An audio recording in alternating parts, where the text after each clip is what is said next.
नमस्कार, बहुत स्वागत है आपका देश की बात में। मैं हूं राजश्री आपके साथ और आज हम देखेंगे देश के 8 राज्यों की 10 विधानसभा सीटों पर हुए उपचुनाव में बीजेपी को 5 और कांग्रेस को 3 सीटें मिली हैं, जबकि तृणमूल कांग्रेस और झारखंड मुक्ति मोर्चा को एक सीट मिली है। तो इस तरह से यदि आप देखें तो प्रधानमंत्री मोदी का जादू एक बार फिर से चला है, लेकिन ये जादू 50% ही चला यदि आंकड़ों की हम बात करें तो। चौंकाने वाली बात यह है कि दिल्ली में जहां आम आदमी पार्टी की सरकार है, पार्टी के उम्मीदवार की राजौरी गार्डन विधानसभा सीट पर जमानत जब्त हो गई है। यानी कि आने वाले एमसीडी चुनाव के एक अलग तरह के जो संदेश हैं वो शायद मिल रहे हैं बीजेपी के कार्यकर्ताओं को। दिल्ली में 23 अप्रैल को एमसीडी चुनाव है और ऐसे में आपके लिए बहुत बड़ा झटका है। वैसे बीजेपी की झारखंड और मध्य प्रदेश की अटेर विधानसभा सीट पर हार हुई है, जबकि इन दोनों राज्यों में बीजेपी की सरकार है। इस लिहाज से देखा जाए तो बीजेपी कहीं न कहीं चिंतन में भी डूबेगी जल्द ही। कुलभूषण जाधव मामले में विदेश मंत्रालय के प्रवक्ता ने जाधव के साथ हुए व्यवहार को अंतर्राष्ट्रीय नियमों और मानव अधिकार का उल्लंघन बताया है। इस खबर पर हम नजर रखेंगे। प्रवक्ता ने माना कि जाधव कहां हैं और कैसे हैं इसकी कोई जानकारी नहीं दी जा रही है भारत सरकार को और ये किसी न किसी तरह से उल्लंघन माना जाएगा अंतर्राष्ट्रीय नियमों का। क्रिकेटर गौतम गंभीर ने कश्मीर में जवानों के साथ हो रही बदसलूकी के वीडियो पर कौन सी तीखी प्रतिक्रिया दी है, क्या कहा है, ये हम आपको बताएंगे। अपने बोल्ड फैसलों के लिए मशहूर उत्तर प्रदेश के मुख्यमंत्री आदित्यनाथ योगी के कुछ और बड़े फैसले के बारे में हम आपसे बात करेंगे और एक फैसला उन्होंने ऐसा लिया है जिससे अब ये आशंका लोग जताने लगे हैं कि क्या आने वाले दिनों में बीजेपी सरकार आरक्षण खत्म कर देगी। क्या संघ की जो बात थी मोहन भागवत की कि आरक्षण को खत्म कर दिया जाए, उसकी शुरुआत हो गई है, क्योंकि योगी आदित्यनाथ ने कुछ ऐसा ही एक फैसला लिया है। बताएंगे आपको यूपी चुनाव आयोग ने 2006 के पहले की ईवीएम के बजाय मतपत्रों से चुनाव कराने का क्यों दिया है सुझाव और सुप्रीम कोर्ट ने ईवीएम पर चुनाव आयोग से क्या कहा है। इजराइल क्यों पलके बिछाए बैठा है मोदी की अगवानी के लिए और दोनों ही देश के नेताओं के बीच कौन से बड़े समझौते होने वाले हैं, ये भी हम आपको दिखाएंगे। और आज एक और बेहद दिलचस्प खबर आपके सामने होगी। जी हाँ, बाहुबली 2 का आईमैक्स पोस्टर में क्या कुछ है और क्या खास रहने वाला है बाहुबली 2 में, ये भी हम आपको बताएंगे। और बात इतिहास की होगी और सिने जगत के एक ऐसे अभिनेता को हम आज याद करेंगे जो अपनी संजीदगी के लिए जाना जाता है, जो अपनी पढ़ाई लिखाई के लिए भी जाना जाता है। जी हाँ, हम बात कर रहे हैं बलराज साहनी की और आज हम उन्हें आप देश की बात में ज़रूर याद करेंगे, उन्हें श्रद्धांजलि देंगे। तो चलिए शुरू करते हैं देश की बात के इस नए सफ़र को।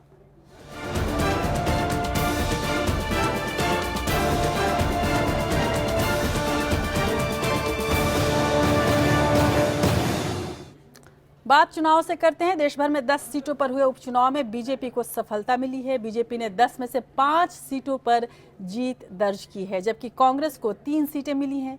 एक सीट तृणमूल कांग्रेस और झारखंड मुक्ति मोर्चा को मिली है।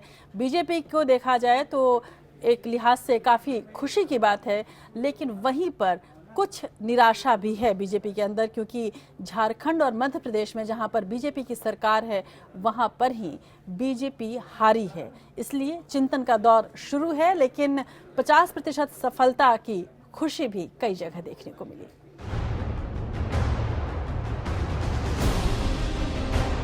आठ राज्यों की 10 विधानसभा सीटों पर हुए उपचुनाव में बीजेपी का जलवा बरकरार है। हिमाचल प्रदेश, असम और राजस्थान में जहां बीजेपी को जीत मिली है, तो वहीं पश्चिम बंगाल में कांग्रेस और वामपंथियों को पीछे छोड़ते हुए बीजेपी दूसरे स्थान पर आने में सफल रही। मध्य प्रदेश में बीजेपी ने अपनी सीट बरकरार रखी है। कांग्रेस के लिए कर्नाटक से अच्छी खबर आई है। कर्नाटक की नंजनगुड और गुंडलुपेट सीटों पर कांग्रेस उम्मीदवारों ने जीत दर्ज की है।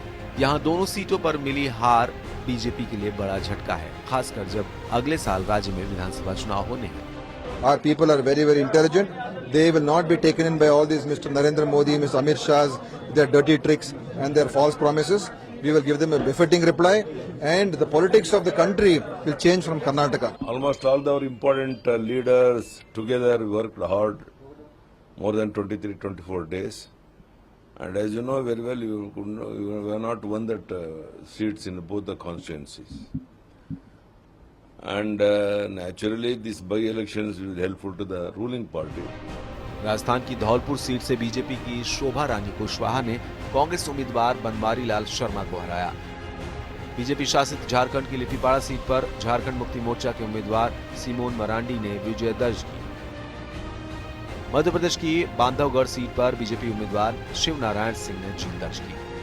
सीएम की प्रभावशैली तो छोड़ दीजिए, जिस तरह से चुनाव का संचालन हुआ उस पर संदेह है। क्या किया क्या नहीं किया, अभी तो समीक्षा होगी, पता लगेगा वहां जाके। हम भी कुछ दिन थे वहां पर, तो इसलिए इस तरह का नतीजा उम्मीद नहीं थी।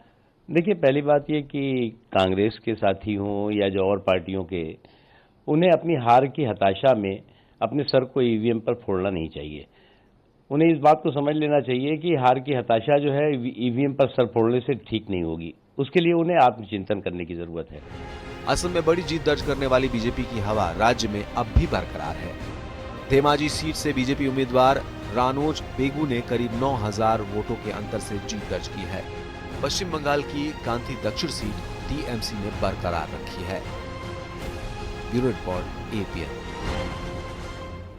लेकिन बीजेपी के लिए सबसे ज्यादा खुशी दिल्ली से आई है। दिल्ली के राजौरी गार्डन विधानसभा उपचुनाव का नतीजा आम आदमी पार्टी और केजरीवाल के लिए बड़ा झटका रहा। इस सीट पर बीजेपी ने कब्जा किया है। ये सीट बीजेपी अकाली दल गठबंधन ने आम आदमी पार्टी से बिल्कुल छीन ली है। इस सीट पर बीजेपी और कांग्रेस से सीधी टक्कर देखने को मिली। आम आदमी पार्टी के प्रत्याशी की स्थिति काफी खराब रही और उसके प्रत्याशी की जमानत तक जब्त हो गई, यानी कुल पड़े मत का छठा हिस्सा भी वो हासिल नहीं कर पाया। क्या दिल्ली में आम आदमी पार्टी की उल्टी गिनती शुरू हो गई है? क्या केजरीवाल दिल्ली के लोगों के दिल से उतरने लगे हैं? राजौरी गार्डन पर हुए उपचुनाव के नतीजों ने दिल्ली की सियासत को नया रंग दिया है। उपचुनाव में बीजेपी अकाली गठबंधन के उम्मीदवार मनजिंदर सिंह सिरसा ने जीत दर्ज की, तो वहीं आम आदमी पार्टी के उम्मीदवार की जमानत तक जब्त हो गई। मनजिंदर सिंह सिरसा को 14,652 वोट से जीत मिली।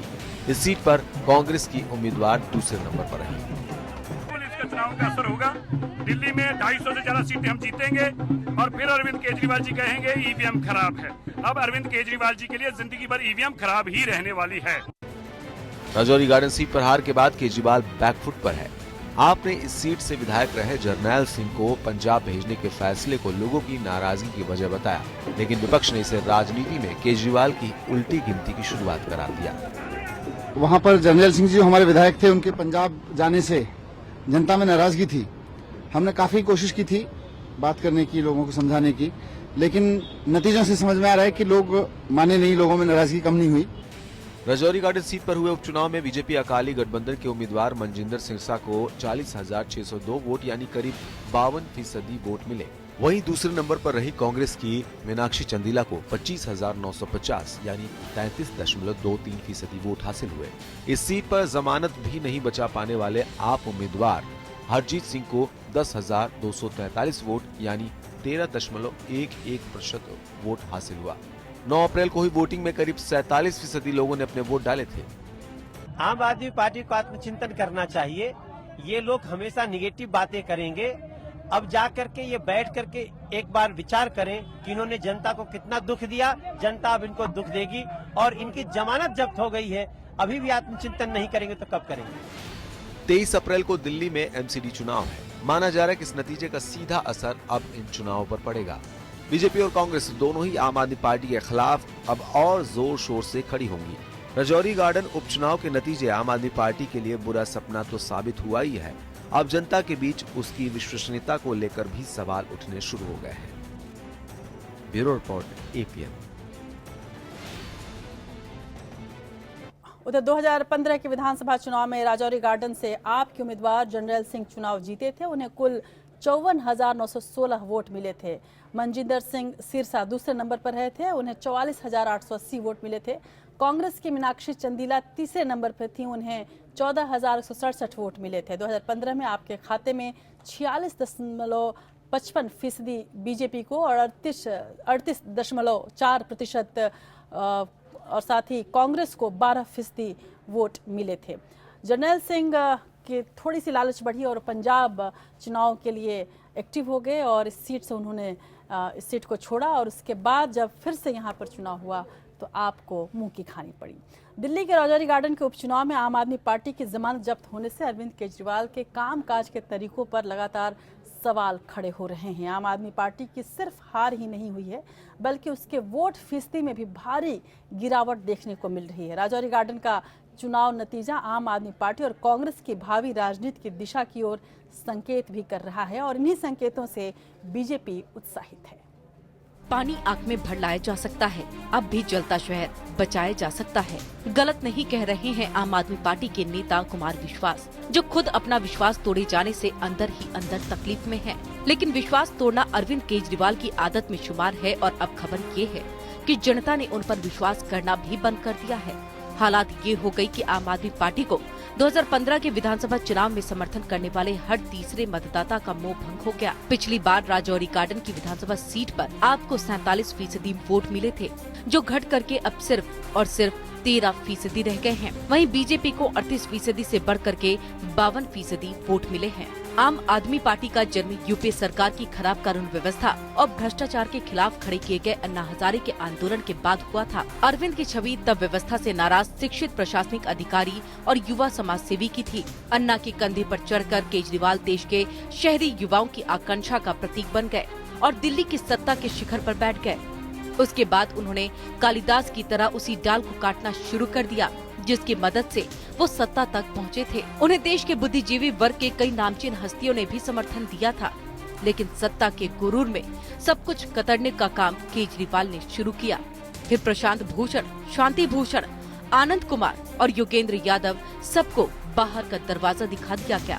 आम आदमी पार्टी में हुई इस बोल्शेविक अंदाज की क्रांति के बाद केजरीवाल लेनिन तो नहीं बन पाए, लेकिन स्टालिन के अंदाज में जरूर नजर आए। उनकी चापलूसी करने वाले ही पार्टी में रह गए। सत्ता और पार्टी केजरीवाल और उनके हर तरह से नायाब मनीष सिसोदिया के इर्द गिर्द सिमट कर रह गई। खबरें तो गोपाल राय को निपटाने की कोशिश भी की गई थी, लेकिन समाजवादी आंदोलन से जन्मे गोपाल राय मजबूती से खड़े रहे। पार्टी के भीतरी लोकतंत्र की पूंछ में आग लगा दी गई। अब काम से ज्यादा ढिंढोरा पीटने में यकीन किया जाने लगा। पार्टी ने विज्ञापनों के जरिए मीडिया और पत्रकारिता को नियंत्रित करना शुरू कर दिया। विवादों में पकड़कर या विवादित बयान देकर सुर्खियां बनवाई जाने लगी। अरसे से कांग्रेस की सुविधा भोगी राजनीति को झेल रही जनता ने फुटपाथ पर धरना देने वाला मुख्यमंत्री इससे पहले देखा न था। ये ड्रामा खूब कामयाब भी हुआ। मोहल्ला क्लिनिक, मोहल्ला सभाएं, वार्ड के निवासियों का अपना बजट जैसे जुमले भी उछाले गए। पश्चिमी देशों के सामुदायिक प्रशासन के मॉडल से नारे और नीतियां चुरा कर लाए गए। आम आदमी पार्टी देश भर में प्रमुख विपक्षी दल बनने का सपना देखने लगी। कांग्रेस की जगह कमजोर आम आदमी बीजेपी को खूब भा रही थी, लेकिन स्टालिन से हिटलर बनने में केजरीवाल को देर न लगी। केजरीवाल दिल्ली के मुख्यमंत्री के साथ साथ पंजाब, हरियाणा और यूपी के भी सीएम बनना चाहते थे। अब वो खुद को ब्रांड केजरीवाल समझने लगे। स्वयंसेवी संगठनों के मॉडल पर राजनीति के उत्कर्ष तक पहुंचने वाले केजरीवाल का पतन यहीं से शुरू हुआ। उनकी मफलर मैन वाली कॉमन मैन की छवि टूटने लगी। खुद अन्ना का भरोसा टूटने लगा। प्रचार तंत्र की राजनीति करने वाले केजरीवाल को उसी राजनीति से बीजेपी ने धीरे धीरे लगातार हमले किए। आधे से ज्यादा विधायकों पर मुकदमे दर्ज हुए और दोगुना कुप्रचार किया गया। लेकिन उड़ता पंजाब बने केजरीवाल सुच्चा सिंह छोटेपुर पर आरोपों के साथ पंजाब में पंख फैलाने से पहले जमीन पर ही आ गिरे। पंजाब चुनाव ने जमीन सुंघा दी।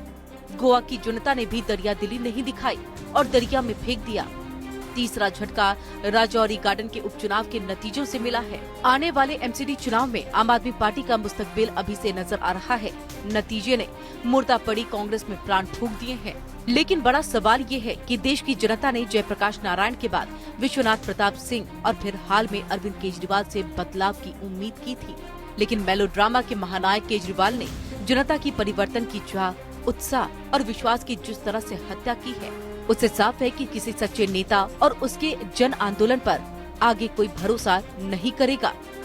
अंशुमन त्रिपाठी के साथ ब्यूरो रिपोर्ट, APN। तो अरविंद केजरीवाल की दिक्कतें जैसे कम होने का नाम ही नहीं ले रही हैं। अब दिल्ली सरकार ने उपराज्यपाल अनिल बैजल के आदेश पर सरकारी विज्ञापनों में सार्वजनिक कोष के दुरुपयोग मामले में आम आदमी पार्टी से वसूली की कार्रवाई शुरू कर दी है। दिल्ली सरकार के सूचना एवं प्रचार निदेशालय ने आप संयोजक और मुख्यमंत्री अरविंद केजरीवाल को 97 करोड़ 14,69,137 रुपए का रिकवरी नोटिस भेज दिया है।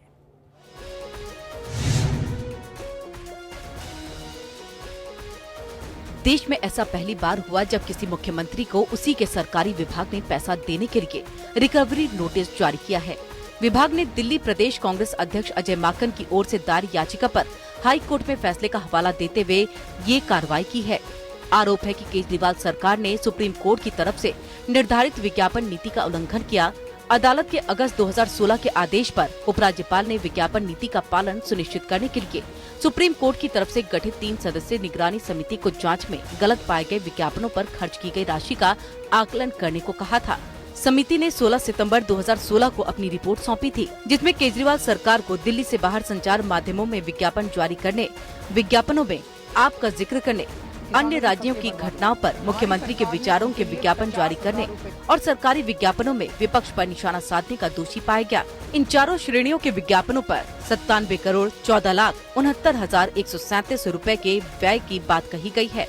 निदेशालय ने इस राशि में से 42 करोड़ 26,81,265 रुपए का भुगतान संबद्ध विज्ञापन एजेंसियों को पहले ही कर दिया था। इस कारण ये राशि तत्काल प्रभाव से सरकारी खजाने में जमा कराने को कहा गया है। शेष राशि 54 करोड़ 87,87,872 रुपए का भुगतान अभी लंबित होने के कारण ये राशि संबद्ध विज्ञापन एजेंसियों को 30 दिन के भीतर देने को कहा गया। निदेशालय ने नोटिस में विज्ञापन एजेंसियों को ये विकल्प भी दिया है। उनके विज्ञापन की समिति की तरफ से आंकी गई राशि यदि पूर्ण निर्धारित राशि से कम है तो वो इसे आम आदमी पार्टी से सीधे वसूल सकेंगे। पिछले महीने उपराज्यपाल अनिल बैजल ने सरकारी खर्च पर आम आदमी पार्टी और अरविंद केजरीवाल की छवि चमकाने वाले विज्ञापन जारी करने के एवज में दिल्ली सरकार के मुख्य सचिव को खर्च की गई राशि पार्टी से वसूलने को कहा था। Bureau report, APN। और गड़बड़ियों की तमाम राजनीतिक दलों की शिकायत पर ईवीएम की जांच हो सकती है। बहुजन समाज पार्टी की याचिका पर सुप्रीम कोर्ट ने केंद्र और चुनाव आयोग को नोटिस भेजा है। हाल ही में संपन्न हुए 5 राज्यों के विधानसभा चुनाव में हुए कई राजनीतिक दलों ने छेड़छाड़ के आरोप लगाए थे और ये कहा था कि ईवीएम से छेड़छाड़ किया गया है और इसीलिए इसकी जांच की जानी चाहिए। इलेक्ट्रॉनिक वोटिंग मशीन यानी ईवीएम को चुनाव सुधार की दिशा में एक बड़ा कदम माना जा रहा था, लेकिन अब इस पर सवाल खड़े हो रहे हैं। हाल ही में 5 राज्यों में हुए विधानसभा चुनावों के नतीजों ने कई दलों की नींद उड़ा दी। बीएसपी अध्यक्ष मायावती और आम आदमी पार्टी के संयोजक अरविंद केजरीवाल ने सबसे पहले मशीन पर सवाल खड़े किए। मायावती तो सुप्रीम कोर्ट तक पहुंच गई। अब सुप्रीम कोर्ट ने केंद्र सरकार और चुनाव आयोग को नोटिस जारी किया है। After a detailed hearing, the Honorable Supreme Court has issued notices today in the petition filed by Bahujan Samaj Party, in which we have taken several grounds, including challenging the introduction of the EVM and not bringing the VVPAT in all the seats. Supreme court ने केंद्र और चुनाव आयोग से 8 मई तक जवाब मांगा है। सुप्रीम कोर्ट ने सुनवाई के दौरान कांग्रेस की ओर से कहा कि एक देश को छोड़कर कोई दूसरा देश ईवीएम का इस्तेमाल नहीं करता, तो कोर्ट ने पूछा कि क्या ये आपकी सरकार नहीं थी जिसने ईवीएम शुरू किया था। सुप्रीम कोर्ट में सुनवाई के दौरान कांग्रेस की ओर से कहा गया कि एक देश को छोड़कर कोई दूसरा देश ईवीएम का इस्तेमाल नहीं करता। अति आवश्यक पेपर ट्रेल को आज 4 साल बाद चुनाव आयोग मात्र 68,000 मशीन ला 58,000 मशीन ला पाया है। ये भी कहा गया कि ये एक मूल तत्व है भारत के संविधान का, एक ढांचा का हिस्सा है, बेसिक स्ट्रक्चर का एक अभिन्न अंग है और इसका किसी रूप से उल्लंघन करना परोक्ष या सीधे रूप से एक बहुत बड़ा संविधान का उल्लंघन होगा। तो कोर्ट ने पूछा कि क्या यह आपकी सरकार नहीं थी जिसने ईवीएम शुरू किया था। 2013 में सुप्रीम कोर्ट ने आदेश दिया था कि ईवीएम में voter verification paper, audit trail paper slip यानी वीवीपैट का इस्तेमाल किया जाना चाहिए। मायावती ने चुनाव आयोग में अर्जी दाखिल कर इसकी शिकायत भी की थी, लेकिन आयोग ने इसे खारिज कर दिया था। मायावती की याचिका से पहले वकील मनोहर लाल शर्मा की ईवीएम की जगह बैलेट पेपर से चुनाव कराने की मांग करने वाली एक जनहित याचिका पर सुनवाई करते हुए सुप्रीम कोर्ट ने मार्च में निर्वाचन आयोग को नोटिस जारी किया था। हालांकि कोर्ट ने ईवीएम की जांच के लिए सीबीआई को नोटिस जारी करने से इनकार कर दिया है। इस मामले में सुप्रीम कोर्ट ग्रीष्मावकाश में सुनवाई करेगा। Bureau report, APN. उधर उत्तर प्रदेश राज्य निर्वाचन आयोग ने भारतीय निर्वाचन आयोग को चिट्ठी लिखकर पुरानी ईवीएम के इस्तेमाल करने के प्रस्ताव को खारिज कर दिया है। राज्य निर्वाचन आयोग ने भारतीय निर्वाचन आयोग को सलाह दी है कि पुरानी ईवीएम की जगह पर बैलेट पेपर से चुनाव कराया जाए। राज्य निर्वाचन आयोग ने कहा है कि उनके पास 2006 से पुरानी ईवीएम है। यूपी निर्वाचन आयोग ने मतपत्रों की छपाई के लिए टेंडर भी जारी कर दिए हैं। दरअसल उत्तर प्रदेश में जून में निकाय चुनाव होने वाले हैं, इसलिए इस मामले में भारतीय निर्वाचन आयोग को इस पर फैसला करना है। यूपी निर्वाचन आयोग के इस प्रस्ताव से विपक्षी दलों का हौसला और बढ़ गया है, क्योंकि इस बयान से ईवीएम पर उनका संदेह और मजबूत हुआ है। इधर ईवीएम में कथित गड़बड़ी को लेकर कांग्रेस के नेतृत्व में प्रतिनिधिमंडल राष्ट्रपति और चुनाव आयोग से मुलाकात कर चुका है, लेकिन अब कांग्रेस के अंदर ही ईवीएम को लेकर दो खेमे में नेता बंट गए हैं। वीरप्पा मोइली के बाद अब पंजाब के मुख्यमंत्री अमरिंदर सिंह ने भी ईवीएम गड़बड़ी को बेवजह का मुद्दा बताया है। बीएसपी प्रमुख मायावती ने यूपी में मिली करारी हार के लिए ईवीएम को जिम्मेदार ठहराया, तो मानो कांग्रेस को बैठे बिठाए मुद्दा मिल गया। एक के बाद एक लगातार हार से जूझ रही कांग्रेस को भी अचानक ईवीएम में खोट नजर आने लगा और पार्टी ने इसे मुद्दा बना लिया। लेकिन अब यही ईवीएम कांग्रेस के लिए गले की हड्डी बनती नजर आ रही है। वीरप्पा मोइली के बाद अब पंजाब के मुख्यमंत्री अमरिंदर सिंह ने ईवीएम से छेड़छाड़ के आरोपों को बेबुनियाद बताया है। अमरिंदर ने कहा कि अगर ईवीएम से छेड़छाड़ हुई होती तो वो पंजाब के मुख्यमंत्री नहीं होते। अमरिंदर की ये बात ईवीएम का विरोध कर रही कांग्रेस को अखर गई। कैप्टन अमरिंदर सिंह पंजाब के मुख्यमंत्री हैं, पर जहां तक मेरी जानकारी है, जब वो प्रदेश अध्यक्ष थे, शायद 2010 की बात है, और एक बार पहले 2001 में जब एक उपचुनाव हुआ था, उसके बाद वो खुद इस बात को प्रदर्शित कर रहे थे कि इलेक्ट्रॉनिक वोटिंग मशीन से कैसे गड़बड़ी की जा सकती है। इस पर तो टिप्पणी करने का भी कोई औचित्य नहीं बनता, बड़ी हास्यमय बात है। जब चुनाव जीत जाओ तो मशीन ठीक है, जब चुनाव हार जाओ तो मशीन खराब हो गई। ईवीएम से कथित छेड़छाड़ के मुद्दे पर कांग्रेस के अंदर ही मतभेद की स्थिति पैदा हो गई है। कांग्रेस ने इस मुद्दे पर जहां राष्ट्रपति से मुलाकात की, तो वहीं पार्टी नेता और पूर्व कानून मंत्री वीरप्पा मोइली अब भी अपनी बात पर कायम है। उन्होंने कहा कि विपक्ष की शंकाओं को दूर करना जरूरी है, लेकिन ईवीएम की जगह बैलेट पेपर से चुनाव की बात कहना गलत है। It is a duty on the part of the government of India and also the election commission to come clean and also to show to the and demonstrate to the people that it's a transparent arrangement and even as on today it cannot be manipulated. UP समेत 5 राज्यों में हुए विधानसभा चुनाव में BJP को मिले प्रचंड बहुमत के बाद केजरीवाल और मायावती सहित कई राजनीतिक पार्टियों ने ईवीएम मशीनों की विश्वसनीयता को लेकर सवाल उठाए थे। इसके जवाब में चुनाव आयोग ने वैज्ञानिक, तकनीकी विशेषज्ञों और राजनीतिक पार्टियों को खुली चुनौती दी है कि वो मई के पहले हफ्ते में 10 दिन के अंदर ईवीएम में छेड़छाड़ कर अपनी बात साबित करें। Bureau report, APN. और अब बात करते हैं कुलभूषण जाधव की। भारत ने कहा है कि पाकिस्तान में जासूसी के आरोप में मौत की सजा पाने वाले भारतीय नागरिक कुलभूषण जाधव निर्दोष हैं। विदेश मंत्रालय ने कहा कि नई दिल्ली को नहीं पता कि जाधव किस स्थिति में हैं और उन्हें कहां रखा गया है, क्योंकि इस्लामाबाद ने जाधव से भारतीय उच्चायुक्त को संपर्क नहीं करने दिया है और ये अंतर्राष्ट्रीय नियमों का उल्लंघन है। जासूसी के आरोप में पाकिस्तान में फांसी की सजा पाने वाले कुलभूषण जाधव का भारत ने बचाव किया है। कुलभूषण के मामले को लेकर विदेश मंत्रालय के प्रवक्ता गोपाल बागले ने उन्हें बेगुनाह बताते हुए कहा कि कुलभूषण भारतीय नागरिक है और ईरान से उनका अपहरण किया गया है। विदेश मंत्रालय के प्रवक्ता ने बताया कि जाधव एक रिटायर्ड नौसेना अधिकारी है और ये बात पाकिस्तान को 1 साल पहले ही बता दी गई थी। सच तो ये है कि कुलभूषण जाधव एक अवकाश प्राप्त नौसेना अधिकारी हैं, भारतीय नागरिक हैं, और ये बात हमने पाकिस्तान को पिछले साल मार्च 2016 में ही बता दी थी, ये दोनों बातें, कि वो किसी प्रकार से उनको अगवा करके पाकिस्तान ले जाया गया और वो तब से 1 साल से ऊपर पाकिस्तान की हिरासत में है। विदेश मंत्रालय के प्रवक्ता गोपाल बागले ने कहा कि कुलभूषण पर पाकिस्तान की कहानी बनावटी और भरोसे लायक नहीं है। जाधव के साथ हुआ व्यवहार अंतर्राष्ट्रीय नियमों के उल्लंघन के अलावा मानव अधिकारों का उल्लंघन भी है। अगर पाकिस्तान जाधव को सजा देता है तो उसे नतीजों के लिए तैयार रहना चाहिए। जो कुछ भी हुआ है अभी तक कुलभूषण जाधव के मामले में, इस संदर्भ में वो कानून और न्याय की मूलभूत अवधारणाओं के, मूलभूत कंसेप्ट्स की, मान्यताओं के खिलाफ है और अंतर्राष्ट्रीय संबंधों की मूलभूत मान्यताओं के भी खिलाफ है। पाकिस्तान गवर्नमेंट को ये सोचना चाहिए कि इसका दोनों देशों के संबंधों पर क्या प्रभाव पड़ सकता है। कुलभूषण जाधव की हालत और उनके बारे में जानकारी होने के मुद्दे पर गोपाल बागले ने कहा कि भारत के पास इस बात की कोई जानकारी नहीं है कि जाधव कहां और कैसे हैं, जबकि भारत अब तक 13 बार पाकिस्तान से काउंसलर एक्सेस मांग चुका है। Bureau report, APN।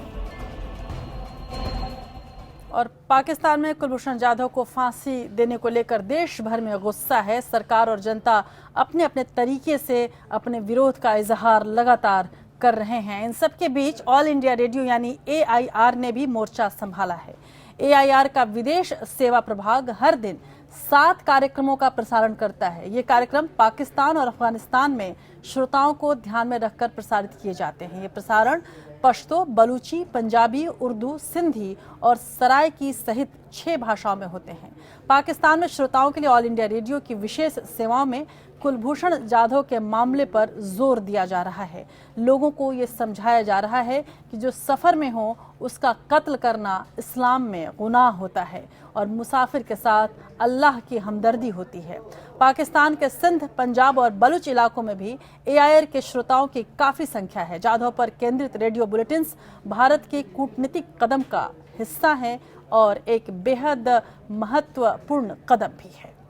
और आपको हम ये बता दें कि देश की बात में जिस तरह से पूरा देश कुलभूषण जाधव के रिहाई के लिए दुआ मांग रहा है, हमने भी एक मुहिम चलाई है। अगर आप भी कुलभूषण के समर्थक हैं और उनके परिवार की हौसला अफजाई में कुछ कहना चाहते हैं तो आप हमें अपना संदेश हमारे सोशल मीडिया के जरिए हम तक भेज सकते हैं।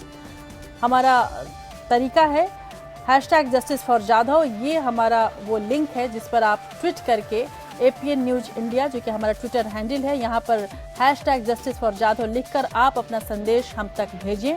हम आपके संदेश को अपने कार्यक्रम में, अपने चैनल पे संदेश को हम शामिल करेंगे।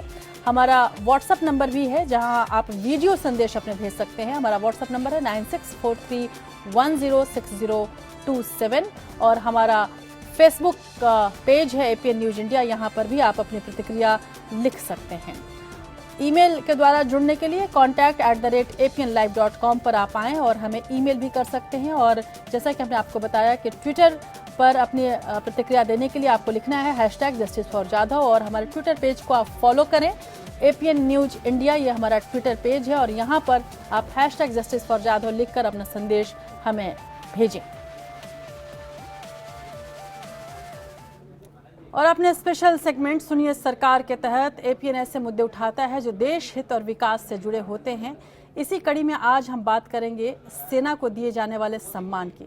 बर्फीली हवाओं, लू के थपेड़ों का सामना करते हुए सेना के ये जवान दिन रात देश की सरहद पर मुस्तैद रहते हैं और बदले में चाहते हैं सरकार और देशवासियों से बस सम्मान के कुछ पल।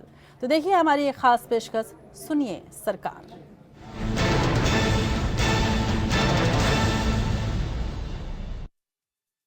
हाथ में राइफल, लेकिन सेना के जवान भाड़े के चंद शोहदों की हरकत पर खामोश रहे और ऐसे ही हमारे वीर जवान। लेकिन इन हरकतों से कश्मीर की तहजीब और रवायत को लेकर देश भर में बुरा असर पड़ा है। चंद गुंडों की हर बदतमीजी को झेलते हुए सेना के जवानों ने गजब के धैर्य का परिचय दिया है। पूरे देश में इन नौजवानों की हरकत की निंदा हो रही है। इन हरकतों से देश भर की सहानुभूति भी खत्म हो रही है कश्मीर के इन गुमराह नौजवानों के प्रति। ऐसे में तस्वीरें बयान कर रही हैं कि इन शोहदों को सेना के धीरज के बारे में अच्छे से पता था, शायद इसीलिए ये बदतमीजी करने से बाज नहीं आ रहे हैं। देश के लिए अपनी जान देने वाले ये जवान तमाम दुश्वारियों के बावजूद अपने मुल्क और हमवतनों से कोई बड़ी उम्मीद नहीं करते। इन्हें सिर्फ सम्मान चाहिए, चाहे देश का कोई भी कोना हो, चाहे कोई भी सीमा हो। दिन रात मुस्तैद रहने वाले ये हमारे जवान क्या चाहते हैं? बस सम्मान। लेकिन बदले में इन्हें मिलता है तरह तरह के बयान, तरह तरह के अपमान। ऐसे में जवानों की शायद यही अपील है अपनी सरकार से, और ये सरकार वो हम और आप हैं, आम जनता है उनके लिए, जो ये बार बार अपील करना चाहते हैं हमारे जवान हमसे कि हमें कुछ और मत दो, हम तुम्हारे लिए दिन रात खड़े हैं, तुम आराम से चैन से सो सको, अपने बच्चों के साथ रह सको, इसलिए हम अपनी जान गंवा रहे हैं, लेकिन इसके बदले इतना तो करो कि हमें सम्मान दो। जम्मू कश्मीर में भारतीय सेना और सुरक्षा बलों के साथ हुई बदसलूकी ने पूरे देश को हिलाकर रख दिया है। हैरानी की बात यह है कि बाढ़ के वक्त कश्मीर के लोगों के लिए यही सेना के जवान अपनी जान जोखिम में डालकर मदद करते हैं। इस बार भी सेना और सुरक्षा बलों ने पत्थरबाजों की नापाक हरकत भूलकर जनता की मदद की, लेकिन कुछ युवाओं को मजहब, आजादी और पैसा दिखाकर इस तरह गुमराह किया गया कि ये नाशुक्रे सेना के जवानों के साथ हर बदतमीजी और बदसलूकी करते हैं। सवाल ये उठता है कि क्या यही कश्मीरियत है? क्या यही घाटी की सेकुलर रवायत है जिसकी दुहाई देकर हिंदुस्तान की हर सुविधा का फायदा उठाते हैं? लेकिन सच्चाई कुछ और है। इन चंद सरफिरों को छोड़ दिया जाए तो जम्मू कश्मीर के नौजवानों की रगों में हिंदुस्तानी खून दौड़ता है और खून खून की तरफ दौड़ता है। इसलिए जब भी सेना की भर्तियां होती हैं तो ये नौजवान पाकिस्तान से दो दो हाथ करने के लिए बेकरार होकर इसमें हिस्सा लेते हैं। ये युवा उस सेना का हिस्सा होते हैं जो वतन के लिए अपनी जान देते हैं, दहशतगर्दों से लड़ते हुए पीठ पर पत्थरों की वार सहते हैं। Bureau report, APN।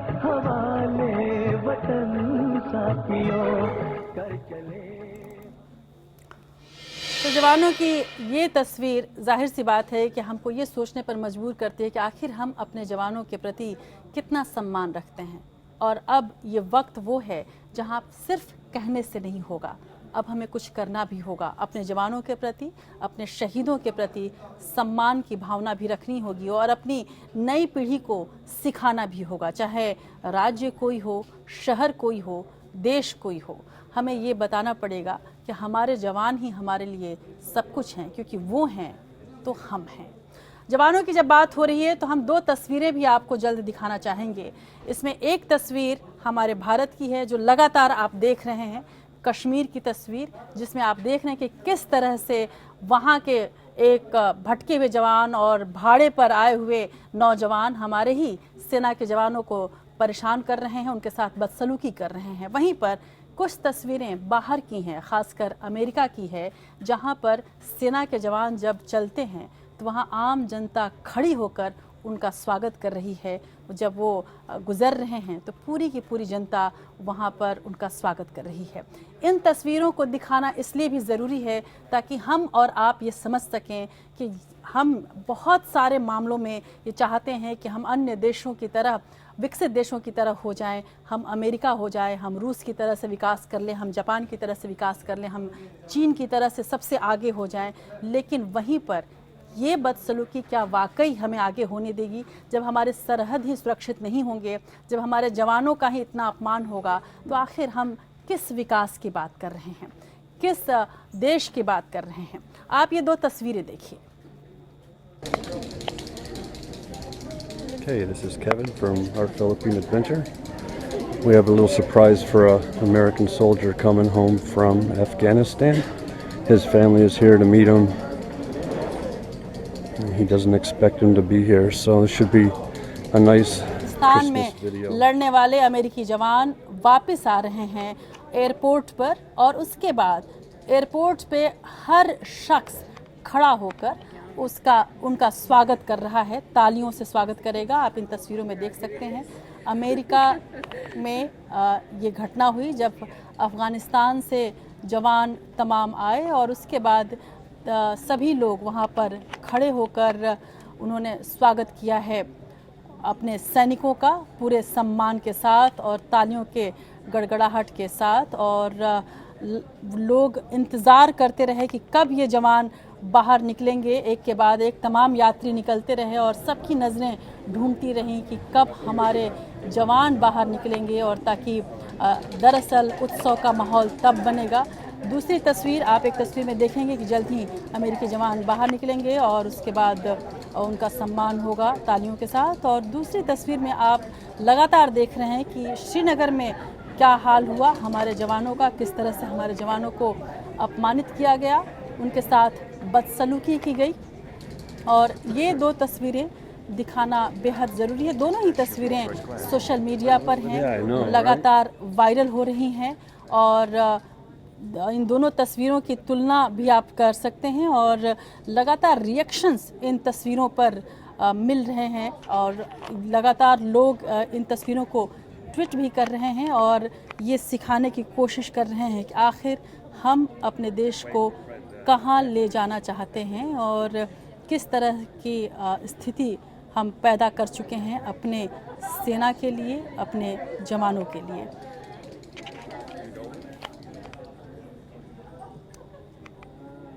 और काफ़ी लंबे समय तक ये पूरी की पूरी तस्वीर हम आपको इसलिए दिखा रहे हैं कि ये पूरा का पूरा एक चंक है जिसमें वहाँ के जो आम लोग हैं वो घंटों इंतज़ार करते रहे। सेना के जो जवान थे अमेरिका में अफ़गानिस्तान से आने वाले थे और ये जो लोग हैं वो वहाँ की उन जवानों के परिवार के लोग नहीं थे, आम लोग थे जिन्होंने घंटों इंतज़ार किया अपने जवानों का ताकि वो आएँ। लगातार कई जहाज़ आए और आम आदमी उसमें से निकलते रहे, लोगों की नज़रें तलाशती रहीं वो अपने जवानों को और उसके बाद जैसे ही जवान अंदर आए उसके बाद लगातार तालियों की गड़गड़ाहट शुरू हुई। उनके सम्मान में लोग खड़े रहे, उनके साथ लोग फ़ोटो खिंचवाते रहे मानो वो सबसे बड़ी सेलिब्रिटी हो। मैं कई बार अमेरिका जा चुकी हूँ और मेरी हर यात्रा के दौरान मैंने ये देखा कि यदि कोई भी कार्यक्रम होता है, कोई भी पब्लिक फंक्शन होता है, यदि वहाँ कोई जवान आ जाता है तो पूरी की पूरी भीड़ उसके सम्मान में खड़ी हो जाती है, उसके साथ खड़ी हो जाती है। उन्हें वीआईपी ट्रीटमेंट दिया जाता है, हर चीज़ में उन्हें आगे रखा जाता है, हर तरह की सुविधा उनको दी जाती है। और हमारे यहाँ तस्वीरें थोड़ी दूसरे तरह की हैं जैसे कि आप देख रहे हैं, जिस वो कम ही है। चलिए अब जवानों से आगे बढ़ते हैं और प्रदेश की बात करते हैं। उत्तर प्रदेश में योगी सरकार बनने के बाद से लगातार कड़े फैसले हो रहे हैं जबकि पूर्व की सरकारों के कामों और घोटालों को लेकर जांच के धड़ाधड़ आदेश पारित हो रहे हैं। ऐसे में कोई भी महकमा छूट नहीं रहा है जहां जांच की आंच ना आ रही हो। लेकिन आज योगी सरकार ने अखिलेश सरकार के समय में निजी मेडिकल कॉलेजों में पीजी कोर्सेज में दिए जा रहे आरक्षण पर कैंची चला दी है। साथ ही मुख्यमंत्री ने फैसला किया है कि समाजवादी एम्बुलेंस सेवा अब यूपी सरकार के नाम से क्रिटिकल मरीजों के लिए नई एम्बुलेंस सेवा के रूप में राज्य की सड़कों पर दौड़ेगी। मुख्यमंत्री ने आज ALS यानी एडवांस लाइफ सपोर्ट एम्बुलेंस सेवा को हरी झंडी दिखाई। पहले चरण में 150 एम्बुलेंस को प्रदेश के 75 जिलों में दौड़ाया जाएगा, लेकिन विपक्षियों ने जो आरक्षण का मामला था उसे ज्यादा उठाया। याशिवाय जे मागासलेले आहेत, मागासलेले मागे पडलेले आहेत, त्यांना सगळ्यांना आर्थिक आधारावर आरक्षण द्यावं हे आम्ही मांडलेलं आहे आणि आम्ही त्या ठरावात ज्या अशा सूचना मांडल्या। यदि ये लोग यहाँ पर सत्ता में आ गए तो इनका मनोबल इतना ज्यादा बढ़ जाएगा, इनके दिमाग इतने ज्यादा खराब हो जाएंगे तो फिर ये मौका पाते ही कभी भी कि इनके रिजर्वेशन को हमेशा हमेशा के लिए खत्म कर देंगे। उत्तर प्रदेश में मायावती की यह आशंका सही साबित हो रही है और मोहन भागवत के सुझाव पर अमल शुरू हो गया है। योगी सरकार ने निजी मेडिकल कॉलेज में पोस्ट ग्रेजुएट करने की इच्छा रखने वाले छात्रों को कड़वी दवा पिलाने की कोशिश की है। उत्तर प्रदेश में निजी कॉलेजों में आरक्षण पर कैंची चला दी गई है। पिछली सरकार ने निजी डेंटल और मेडिकल कॉलेज के पीजी कोर्स में SC, ST और OBC के लिए अलग से आरक्षण का प्रावधान किया था। देश के सरकारी शिक्षण संस्थानों में OBC, SC और ST छात्रों को आरक्षण देने का प्रावधान है, लेकिन आरक्षण का ये नियम निजी संस्थानों और अल्पसंख्यक संस्थानों के लिए बाध्यकारी नहीं है। हालांकि अखिलेश सरकार ने यूपी के निजी मेडिकल और डेंटल कॉलेजों के लिए भी आरक्षण का नियम लागू करना बाध्यकारी कर दिया था। विपक्षी दल सरकार के इस फैसले की आलोचना कर रहे हैं। अगर पिछड़े हैं उनको अगर आरक्षण मिल रहा है, उनको आगे बढ़ने का मौका मिल रहा है तो उसको क्यों नहीं देना चाहिए? हमारे अंदाज से उन्हें देना चाहिए। इस आरक्षण को खत्म करने से भारतीय जनता पार्टी का सामंतवादी चेहरा उजागर हो रहा है, एक बात। और प्राइवेट मेडिकल कॉलेजेस में जो ये खत्म कर रहे हैं, इसमें कहीं न कहीं देश के अडानी और अंबानियों के प्राइवेट मेडिकल कॉलेजेस हैं, उन अडानी और अंबानियों को लाभ देने का एक षड्यंत्र है। मुख्यमंत्री योगी आदित्यनाथ की सरकार के इस फैसले को संघ प्रमुख मोहन भागवत के फैसले से जोड़ा जा रहा है। तो क्या यूपी सरकार मोहन भागवत के एजेंडे पर ही काम कर रही है या आरक्षण व्यवस्था को लेकर कोई नई प्रक्रिया अपनाई जा रही है? विक्रम मिश्रा के साथ अनामिका सिंह, APN, लखनऊ। उत्तर प्रदेश के मुख्यमंत्री योगी आदित्यनाथ लगातार कड़े फैसले ले रहे हैं, जैसा कि आप और हम देख रहे हैं। वह देर रात तक अधिकारियों के साथ बैठक करते हैं और फैसला लेते हैं। बुधवार देर रात सीएम योगी ने कुछ और अहम फैसले लिए हैं। इनमें फर्जी राशन कार्ड धारकों से रिकवरी और भू माफियाओं के खिलाफ टास्क फोर्स का ऐलान बड़ा फैसला है। इसमें राजस्व विभाग की संपत्तियों को अवैध कब्जे से मुक्त कराने के लिए मुख्य सचिव, कमिश्नर और डीएम के स्तर पर एक टास्क फोर्स का गठन किया जाएगा। ये भी फैसला लिया गया कि जिन परिवारों को गैस चूल्हा मिला है उन लोगों को सरकारी मिट्टी का तेल नहीं मिलेगा। इसके साथ ही सभी जन कल्याणकारी योजनाओं को आधार कार्ड से जोड़ दिया जाएगा। वहीं भ्रष्टाचार रोकने के लिए सभी योजनाओं को ऑनलाइन किया जाएगा ताकि पारदर्शिता ज्यादा से ज्यादा बढ़ सके। किसानों पर मेहरबान योगी सरकार ने भूमिहीन किसानों के 2 बच्चों को बेहतर शिक्षा मुहैया कराने के लिए छात्रवृत्ति भी पारदर्शिता के साथ उपलब्ध कराने के निर्देश दिए हैं। अल्पसंख्यकों के कल्याण के लिए यूपी में बड़ा कदम उठाया है। सत्ता में आने के कुछ ही हफ्ते बाद योगी ने गरीब मुस्लिम लड़कियों की शादी के लिए दिए जाने वाले अनुदान के सही इस्तेमाल के लिए अनूठी योजना बनाई है। सद्भावना मंडप नाम से ये योजना केंद्र सरकार की मदद से यूपी सरकार प्रदेश के हर जिले में अमल में लाएगी। इसके लिए खाका तैयार किया जा रहा है। यानी कि आप देख सकते हैं कि कितना कुछ करना चाहते हैं मुख्यमंत्री योगी आदित्यनाथ, लेकिन देखना होगा कि आगे आने वाले वक्त में यही तेजी बरकरार रहती है या नहीं, या जितने कुछ फैसले लिए जाते हैं उसको कितना आखिर अमली जामा पहनाया जा सकेगा। चलिए अब बात करते हैं नेशनल टॉप 5 खबरों की।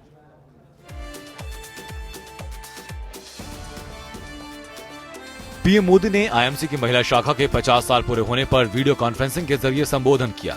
इस मौके पर पीएम मोदी ने कहा कि घर की रजिस्ट्री महिलाओं के नाम पर हो। यही नहीं, उन्होंने कहा कि देश के विकास में नारी शक्ति का बड़ा योगदान है। नोटबंदी के बाद सरकार ने कैशलेस भुगतान को बढ़ावा दिया और अब सरकार कार्डलेस भुगतान की राह पर है। 14 अप्रैल को डॉक्टर भीमराव अम्बेडकर की जयंती के मौके पर प्रधानमंत्री मोदी आधार पे सर्विस की शुरुआत करेंगे, जिसके जरिए उपभोक्ता फिंगरप्रिंट के जरिए पेमेंट कर पाएंगे। मार्च 2015 में प्रधानमंत्री मोदी के आह्वान के बाद घरेलू रसोई गैस के लिए एलपीजी सिलेंडर पर सब्सिडी छोड़ने वाले ग्राहक अब सब्सिडी वापस चाहते हैं। इसके लिए देश भर से 1,12,000 लोगों के आवेदन पेट्रोलियम मंत्रालय को 1 अप्रैल 2017 तक मिल चुके हैं। इसे हाल ही में बिना सब्सिडी वाले सिलेंडर के दामों में हुई भारी बढ़ोतरी से जोड़कर भी देखा जा रहा है। राष्ट्रपति प्रणब मुखर्जी ने जीएसटी व्यवस्था लागू करने के संबंध में 4 विधेयकों को मंजूरी दे दी। इसके साथ ही देश में 1 जुलाई से एक देश एक कर व्यवस्था लागू करने का लक्ष्य और करीब आ गया। जीएसटी में सेवा क्षेत्र पर 18% कर की दर लगाई जा सकती है, जो कि मौजूदा समय में 15% है। गुरुवार को राजस्व सचिव हसमुख अधिया ने कहा कि इस कारण देश में सेवाएं थोड़ी महंगी हो जाएंगी।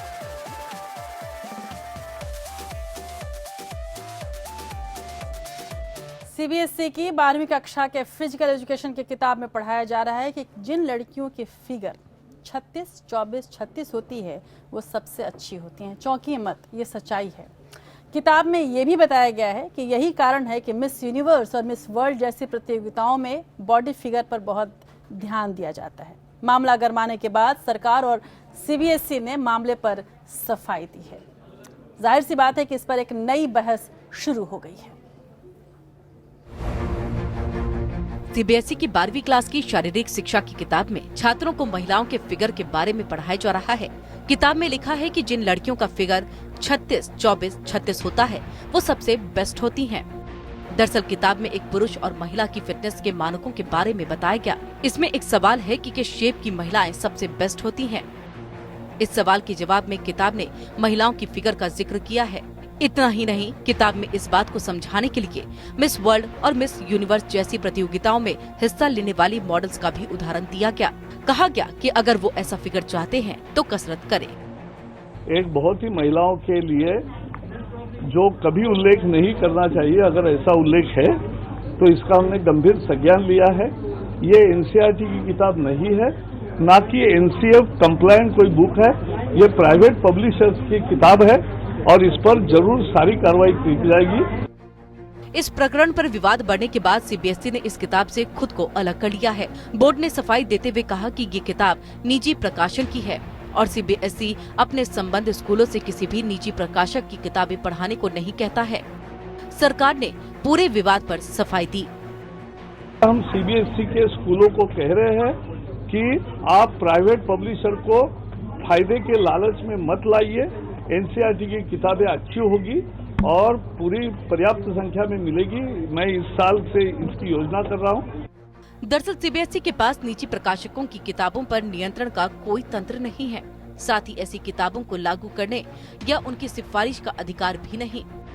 इससे पहले भी पाठ्यक्रम में विवादित विषयों को शामिल किए जाने का मामला गर्माता रहा है। Bureau report, APN. तो बड़े बड़े काम करने के दौरान छोटी छोटी बातें जो छूट जाती हैं उस पर भी ध्यान देने की जरूरत है। चलिए बात करते हैं प्रधानमंत्री नरेंद्र मोदी के जुलाई में प्रस्तावित इजराइल दौरे से पहले इजराइल के प्रधानमंत्री बेंजामिन नेतन्याहू ने ट्वीट करके कहा है कि प्रधानमंत्री नरेंद्र मोदी की ऐतिहासिक यात्रा का इजराइल के लोग बेसब्री से इंतजार कर रहे हैं। इससे पहले पीएम मोदी ने इजराइल के लोगों को छुट्टियों के लिए संदेश भेजा था, जिसके जवाब में इजराइल के पीएम ने मोदी को ये ट्वीट किया है। नरेंद्र मोदी की यात्रा किसी भी भारतीय प्रधानमंत्री का पहला इजराइल दौरा होगा। पीएम मोदी के इस दौरे पर काफी बड़े रक्षा समझौते होने की संभावना है। इस दौरे पर एंटी टैंक मिसाइल्स और नेवल एयर डिफेंस सिस्टम की खरीद की भी डील हो सकती है। प्रधानमंत्री मोदी की इजरायल यात्रा के पहले दोनों देशों के नेताओं के बीच गर्मजोशी साफ दिखाई दी। मोदी ने जब इजरायल के प्रधानमंत्री बेंजामिन नेतन्याहू को बाकायदा इजरायल की भाषा हिब्रू में छुट्टियों की मुबारकबाद दी, तो नेतन्याहू ने लिखा कि मेरे दोस्त, छुट्टी की मुबारकबाद देने के लिए शुक्रिया। इजरायल के लोग आपके ऐतिहासिक दौरे का इंतजार कर रहे हैं। नरेंद्र मोदी इजरायल जाने वाले पहले भारतीय प्रधानमंत्री होंगे। 1992 में इजरायल और भारत के बीच द्विपक्षीय संबंधों की शुरुआत हुई थी। सितंबर 2014 में मोदी की नेतन्याहू से न्यूयॉर्क में यूएन जनरल असेंबली की मीटिंग के दौरान मुलाकात हो चुकी है। हालांकि भारत सरकार ने मोदी के इजरायल दौरे की तारीख का ऐलान नहीं किया। साल 2006 में मोदी बतौर गुजरात के सीएम इजरायल के दौरे पर गए थे। 2015 में प्रणब मुखर्जी और 2016 में सुषमा स्वराज इजरायल गई थी। पिछले महीने national security adviser Ajit Doval Israel गए थे, जहां मोदी के दौरे के दौरान साइन होने वाले समझौतों को लेकर भी चर्चा हुई। हाल ही में इजरायल ने भारत के साथ करीब 12,000 करोड़ रुपए के रक्षा समझौते पर हस्ताक्षर किए। इसके तहत इजरायल भारत को मिसाइल डिफेंस सिस्टम देगा, जिसके जरिए दुश्मन के एयरक्राफ्ट, मिसाइल और ड्रोन को 70 किलोमीटर के दायरे में मार गिराया जा सकता है। इसके अलावा कई और रक्षा समझौतों पर भी बात बन सकती है। 4 एरोस्ट्रेड रडार और कुछ हमलावर ड्रोन भी खरीदे जाने हैं। भारतीय सेना के पास इजरायल निर्मित 100 ड्रोन पहले से हैं। इजरायल भारत के 3 सबसे बड़े हथियार आयातकों में से एक है। Bureau report, APN. उधर राष्ट्रपति प्रणब मुखर्जी ने विभिन्न क्षेत्रों में उत्कृष्ट कार्यों के लिए पद्म सम्मान से चयनित 44 लोगों को पद्म विभूषण, पद्म भूषण और पद्मश्री सम्मान से नवाजा है।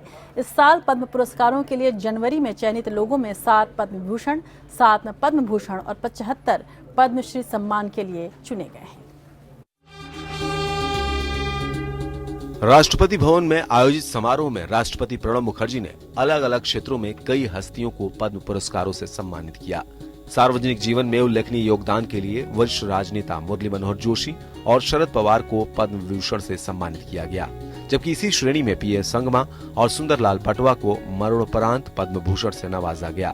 कला और संगीत के क्षेत्र में केजे येशुदास और आध्यात्म के क्षेत्र में उत्कृष्ट सेवाओं के लिए सदगुरु जग्गी वासुदेव को पद्म विभूषण सम्मान मिला। जिमनास्ट दीपा कर्माकर और रेसलर साक्षी मलिक को खेल में उनके योगदान के लिए पद्मश्री सम्मान से नवाजा गया, तो शेफ संजीव कपूर और गायक कैलाश खेर को उनके क्षेत्र में योगदान के लिए सम्मानित किया गया। उत्साह के पल हैं। मैं तो कहूँगा ये मेरा अवार्ड तो है नहीं, पूरी देश का है, पूरी दुनिया का है। जो लोग हमें प्यार करते हैं, मेरे माता पिता के आशीर्वाद का ये प्रतिफल है। ज्ञान, विज्ञान, साहित्य, संगीत और कला सहित विभिन्न क्षेत्रों में उल्लेखनीय कार्य के लिए सर्वोच्च नागरिक सम्मान के तौर पर पद्म पुरस्कार दिए जाते हैं। 3 श्रेणी वाले पद्म पुरस्कारों में अप्रतिम उत्कृष्ट सेवाओं के लिए पद्म विभूषण, शीर्ष स्तर की उल्लेखनीय सेवाओं के लिए पद्म भूषण और किसी भी क्षेत्र में श्रेष्ठ योगदान के लिए पद्मश्री सम्मान दिया जाता है। Bureau report, APN. चलिए बात करते हैं इतिहास की।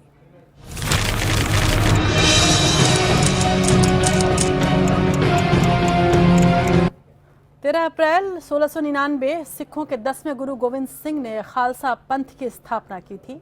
13 अप्रैल 1890 में देश की पहली फीचर फिल्म श्री पुंडलिक के निर्माता रामचंद्र गोपाल दादा साहब तोरणे का जन्म हुआ था।